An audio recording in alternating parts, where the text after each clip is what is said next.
Hey, it's John. Welcome back to my channel. Now, as it's a new year and a new decade, I figured I'd make a little video outlining some of the big passenger rail projects that are going to either be completed in 2020 or start construction in 2020.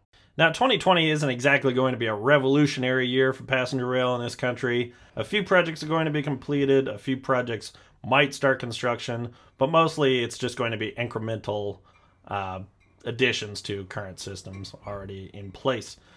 So, first off, the most important thing happening in 2020 will happen right at the very end of 2020 on December 31st, and that is the implementation of positive train control in the United States.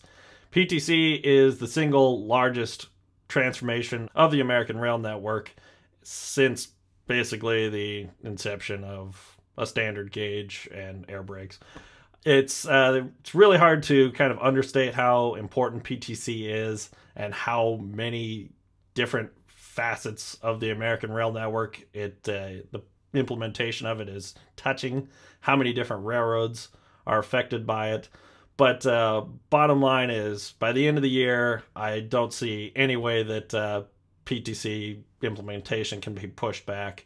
It was hard enough to get the current deadline extension done in 2015, and this is wonderful because it's not going to completely eliminate accidents on American railroads. There's still going to be plenty of complications from grade crossings and automobile traffic, but it certainly is going to help make the system a whole lot safer and hopefully eliminate the things that cause loss of life, like collisions, derailments, that kind of thing. So it's great that this project is finally coming to a close. Obviously, there's going to be related operational costs as far as maintaining the PTC system, but obviously that's going to be nothing compared to the huge cost of implementing the system, and hopefully it will open up money in the future for more passenger rail projects to be completed. Now, as far as a completion date for the rest of these projects, who knows? Getting a transit agency to commit to a date is kind of like using the Farmer's Almanac to predict the weather.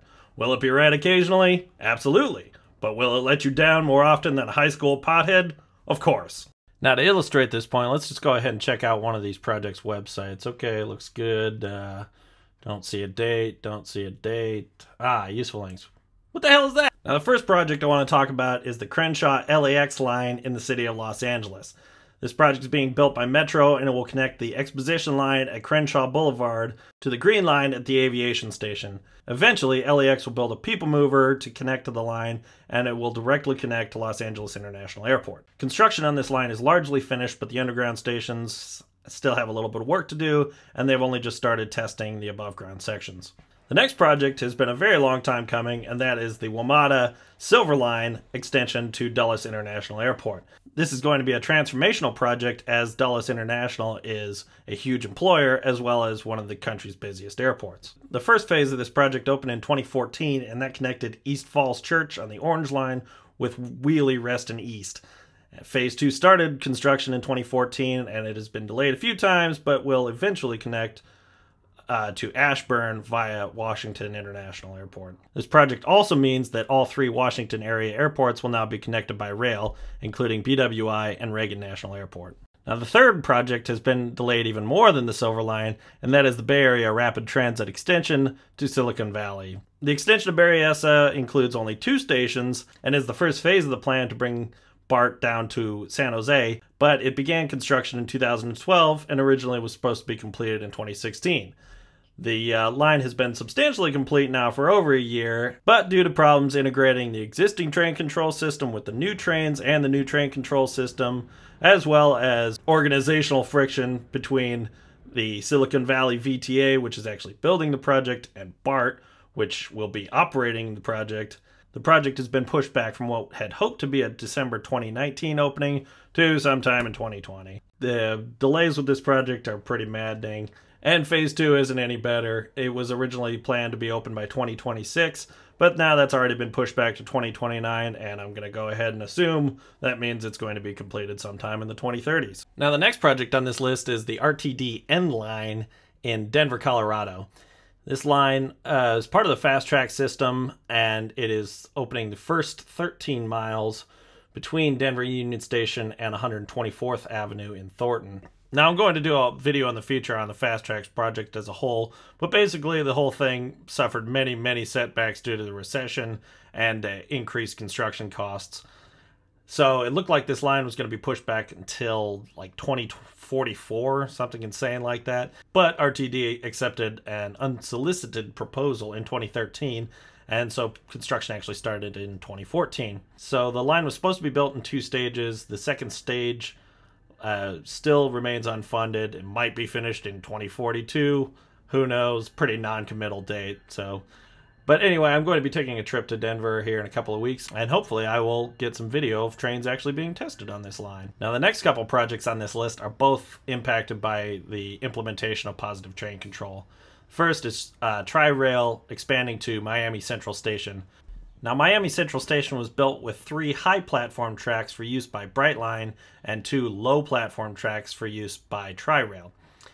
Tri-Rail says they're all ready to go. The track connecting the 2 railroads has been complete for some time, but what remains to be seen is how Tri-Rail will be accommodated on the Florida East Coast trackage because they use different PTC systems. The Florida East Coast originally opted to use a different PTC system from most other American railroads and are using what they call an enhanced ATC system, or automatic train control system. Obviously, Brightline is planning on running 110 in the future, so I don't know if they're going to have to adopt a different PTC system on the new trackage to Orlando or how that's all going to work. But Tri-Rail says once Brightline gets their signaling system squared away, that they'll be able to operate, and thousands of commuters along the Tri-Rail corridor will be able to access downtown Miami. The other project directly affected by PTC is the Illinois Higher Speed Rail project between Chicago and St. Louis. Now, most of the track work along this line had been completed in 2017, and theoretically the only thing holding back higher speeds of 90 and even 110 miles an hour was PTC implementation. But UP has PTC up and running on this corridor, so when this is going to all come to fruition is anybody's guess. Might not even be in 2020. Who knows? Another goal that doesn't seem like it should be too hard to accomplish, considering Amtrak proved that the Acela could go 165 miles an hour back in 2012, is upgrading the Northeast Corridor to 160 miles per hour between Trenton and New Brunswick. From what I can tell, all the track work is done. Again, if the speeds will be raised in 2020 is kind of anybody's guess at this point.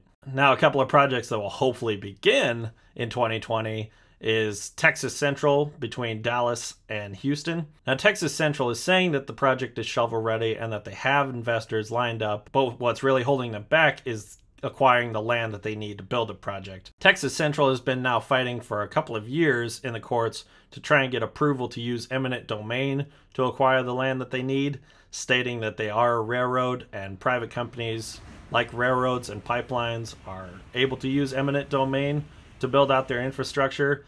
But because Texas Central has no trackage, Texas courts have been saying that they're not actually a railroad, therefore they shouldn't be able to enjoy the privilege of railroads, such as using eminent domain to acquire land. Will this project get off the ground in 2020? Probably. We'll probably see some construction. Will they get all the land that they need? Or approval to use eminent domain in 2020? I don't know. We'll just have to wait and see. And another private high-speed rail company, Express West in California, is hoping to get construction started in 2020. Now, this project is going to build a high-speed line capable, theoretically, of 150 miles an hour between Victorville, California, and Las Vegas, Nevada. This project has recently been partnered with Virgin Trains USA, which took control of Brightline, and seems like there's a lot of momentum on the project. They just recently got approval from California to sell $3.2 billion worth of private bonds, but they're still waiting for the FRA to approve the project and the Nevada Department of Business to approve sale of bonds for Nevada. Like I said, they're looking to 2020 to be the year of actual construction beginning on the project. But again, this project has been delayed many, many times, and it's kind of anybody's guess as whether or not that will actually happen. Now, a project that is pretty likely to actually be completed sometime in 2020 is the City Links Phase 2 extension in Charlotte, North Carolina. Now, the first phase of this project was opened in 2015 as just kind of a 1.5 mile long demonstrator line. Eventually, the plan is to build this line out to be about 10 miles, serving as an east-west link across the city, but right now only a portion of it has been funded. This initial section of the Gold Line has been operated by 3 vintage-style streetcars built by the Gomaco Trolley Company in Ida Grove, Iowa. Now, these cars are kind of neat looking. The whole line's kind of fun, but they're not really up to the task of operating a high-capacity light rail system. So, to complete phase 2 of the project, they actually had to shut down phase 1 of the project, the initial 1.5 miles, and rebuild the platforms to a little bit higher level to accommodate the Siemens S70 light rail cars that Charlotte uses on the rest of the system. Now, this project has been delayed and pared down from its original plan, but it does look like this phase 2 will be open sometime in mid-2020. And finally on the list of passenger rail projects in America is the Honolulu Area Rapid Transit Program, or HART, in Honolulu, Hawaii. Now, this project has been... it's just a mess. This project has been delayed, it's been over budget, it's just outrageously expensive. It's currently sitting at like $8.25 billion for like 20 miles of track. It's just kind of unbelievable. The project eventually will have 4-car automated light rail trains running on an elevated guideway.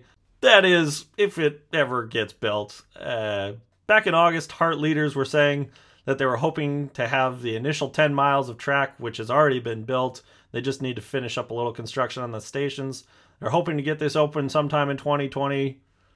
Maybe. I don't know. Yeah, but since then, in the last 4 months, the project has gone up by $70 million, so who knows? I've never been to Hawaii. I like to see rail projects get built, so I'm always biased in that sense. Is this project a good idea? Yeah, probably. Will people ride it? Probably, but it is incredible how many delays, setbacks, cost overruns this project has had, and hopefully it will be built out someday. Will you see trains running on it in 2020? I don't know. Who knows? Maybe. Sure.